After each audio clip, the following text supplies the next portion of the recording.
Welcome back, children. So, here we are back with Standard 12th Chemistry by Sujata Miss, Fatima Convent High School.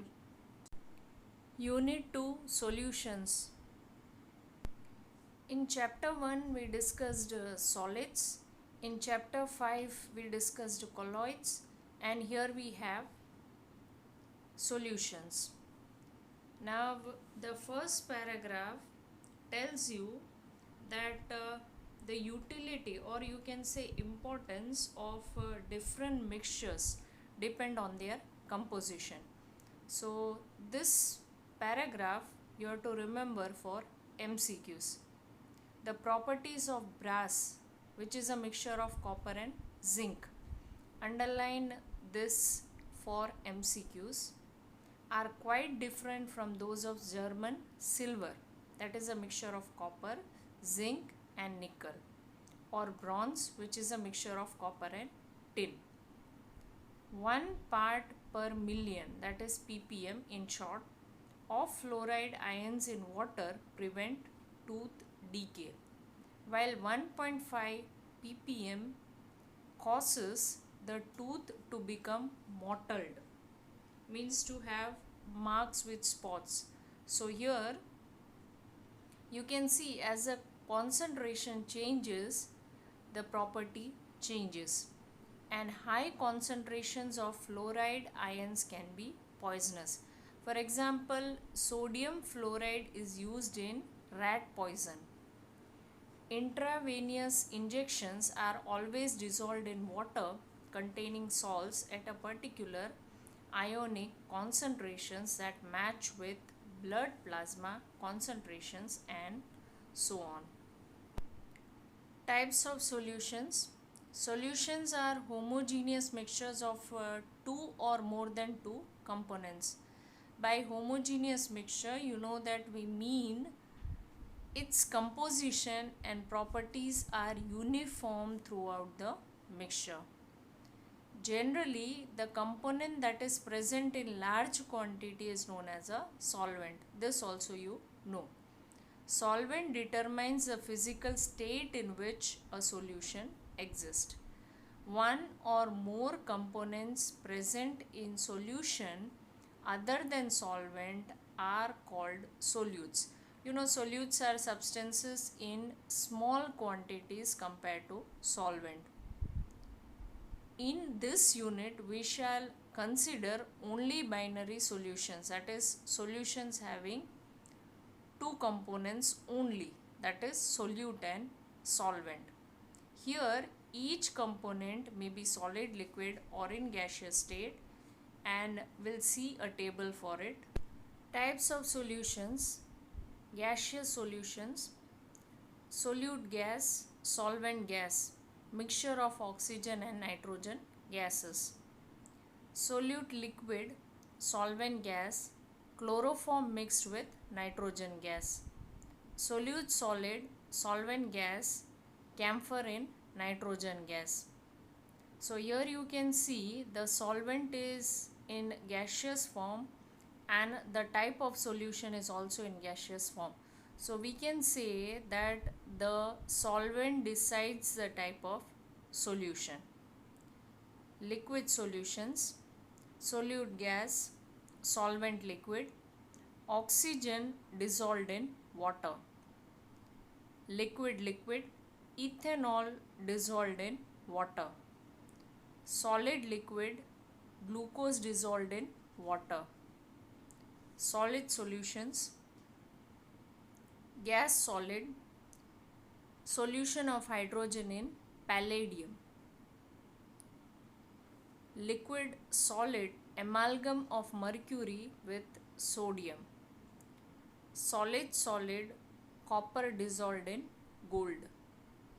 Now note here, children, that you can identify the solute and solvent with the examples. So prepare the examples and then you can identify and remember them. Expressing concentration of solutions.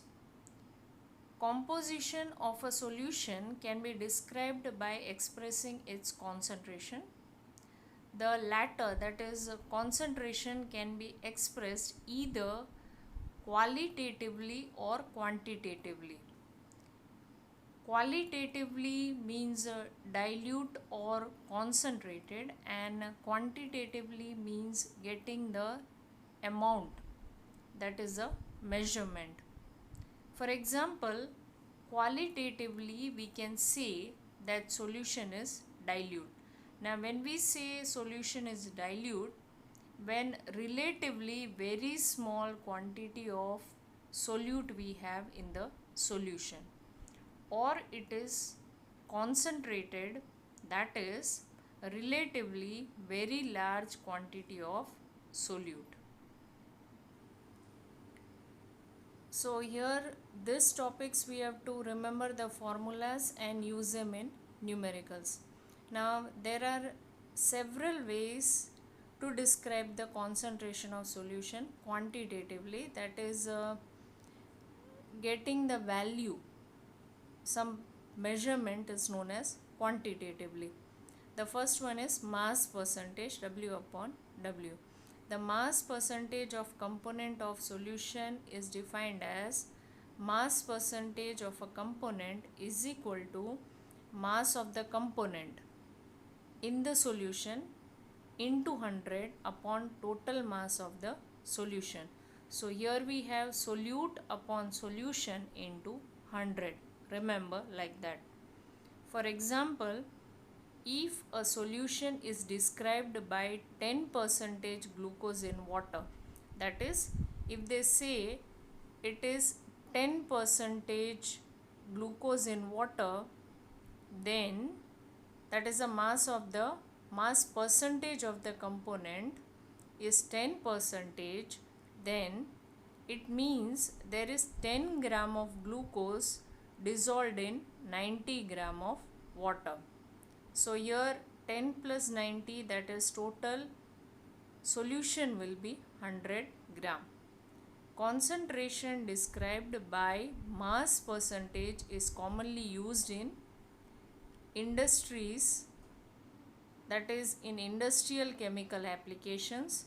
For example, commercial bleaching solution contains 3.62 mass percentage of sodium hypochlorite in water. Second, volume percentage, V upon V. So volume percentage of component is equal to volume of component divided by total volume of solution into 100. So here we have volume of component upon volume of solution, that is volume percentage. Now you know percentage means the substance. If you are getting the percentage of your marks, then you go for the marks, that is the obtained marks divided by the total marks into 100. Same way here we have volume of component, that is a solute, divided by total volume of the solution into 100. For example, 10% ethanol solution in water means there is 10 ml of ethanol which is dissolved in water, and the total volume of the solution will be 100 ml. Solutions containing liquids are commonly expressed in this unit. So here wherever you have percentage, you will remember you will have the component upon solution into 100. If it is mass percentage, it will be mass, and if it is volume percentage, it will be volume. For example, a 35% V upon V solution of ethylene glycol and antifreeze is used in cars for cooling the engine. Now antifreeze is a substance that is used in cars, especially in the cold areas, to stop it from freezing. Now you know the temperature in cold areas, that is cold countries, is very low. As a result, the water freezes. To stop the freezing, we use antifreeze. So you can remember against freezing is antifreeze, and the example remains important for MCQs.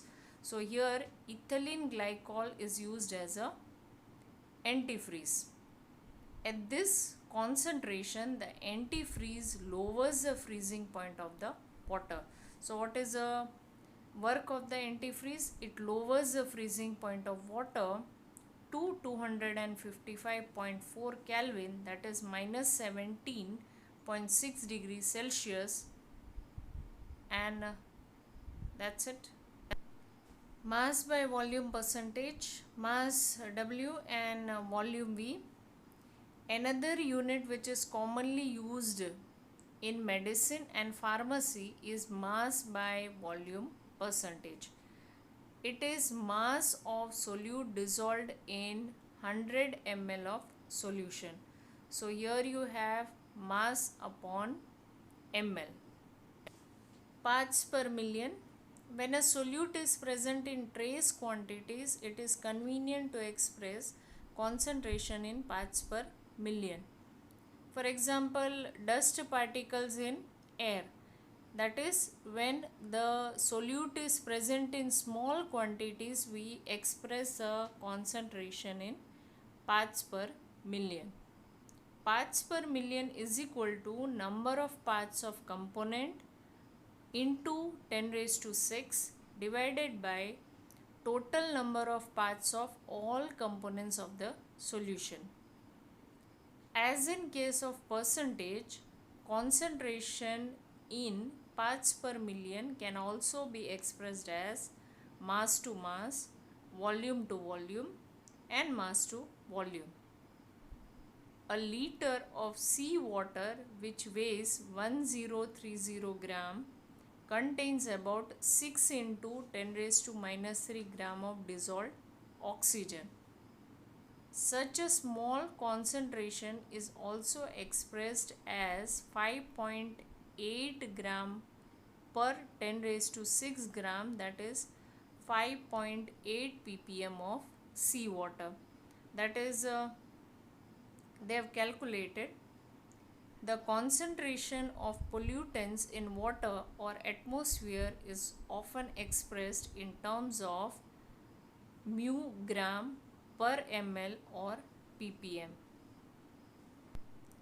Molarity M is equal to moles of solute upon volume of solution in liter.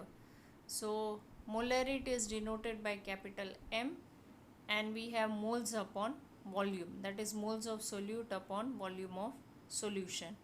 For example, 0.25 mole per liter or 0.25 molar solution of NaOH means 0.25 mole of NaOH has been dissolved in 1 liter water.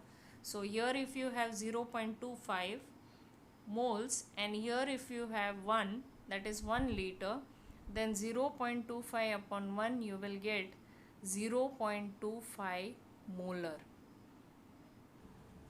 Molality. Molality, small letter m, is equal to moles of solute upon mass of solvent in kg. So here you have solute upon solvent in kg. For example, 1 mole per kg, or you can say 1 molar solution of KCl means that 1 mole, that is 74.5 gram of KCl is dissolved in 1 kg of water. So mass percentage, ppm, mole fraction and molality are independent of temperature, whereas molarity is a function of temperature. This is because volume depends on temperature and the mass does not. It means that this quantities do not depend on temperature, whereas the quantities having volume in denominator, remember like that, depend on temperature and they change with temperature. This is again an MCQ. This 3 lines, that is the quantity depends on temperature or it does not depend on temperature. So today's homework is learn and write table 2.1 as well as remember the formulas. Tomorrow we'll continue with the numericals. Thank you.